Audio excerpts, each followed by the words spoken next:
قرآن بہت عجیب، چونکہ اللہ کا نور ہے، اللہ کا کلام ہے، اس کے اندر عجائبات اور غرائبات ہیں. اور ہم تو خیر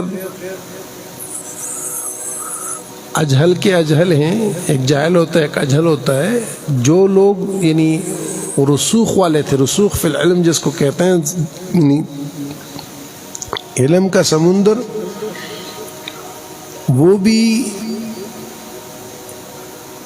اس میں جب ڈوبتے تھے تو ان کو بھی اس چیز کا ادراک ہوتا تھا کہ اس کے علوم بہت وسیع ہیں. اللہ کی ذات وسیع ہے تو اللہ کا کلام ہے. یہ تو اس کا معجزہ ہے کہ 7 سال 60 سال جوان بچہ بوڑھا مرد عورت اس کو یاد کر لیتے ہیں. یہ سرن القرآن اللہ نے آسان کیے ہوئے ہے،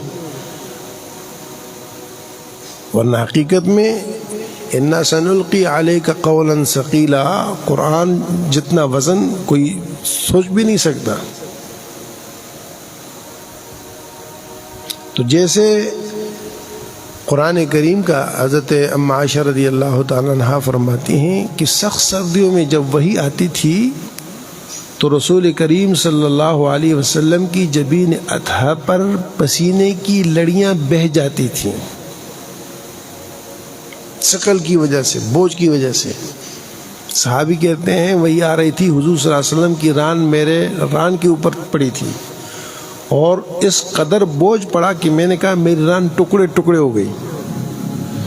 جس سواری پر آپ سوار ہوتے اور وہی آتی تھی، بوجھ سے سواری بیٹھ جاتی تھی، کھڑی نہیں ہو پاتی تھی.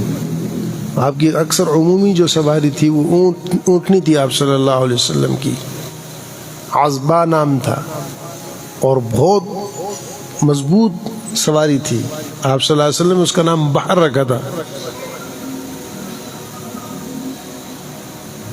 قرآن کریم ہمیں اس طرف رہنمائی کرتا ہے، سمجھاتا ہے، اور عجیب عجیب انداز سے.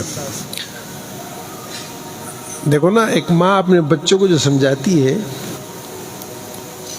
تو وہ مختلف پیرائے اختیار کرتی ہے. میرا لال، میرا منا، میرا سونا، میرا فلاں، میرا فلاں، مختلف نام رکھتی ہے. کسی سے وہ بچہ قریب ہو جائے اور وہ بات سن لے، مان جائے، اسے پیار کرتی ہے. اللہ پاک انسانوں سے کتنا پیار کرتے ہیں. اٹھائیں انسانوں کو کس کس طور پہ اللہ نے پکارا ہے. یا ایھا الناس ایک عمومی ہے، یا عبادی،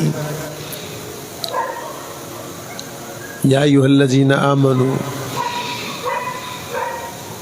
یہ مختلف پیروں سے. اور پکارنے کا مقصد کیا ہے کہ اس کو سمجھانا ہے.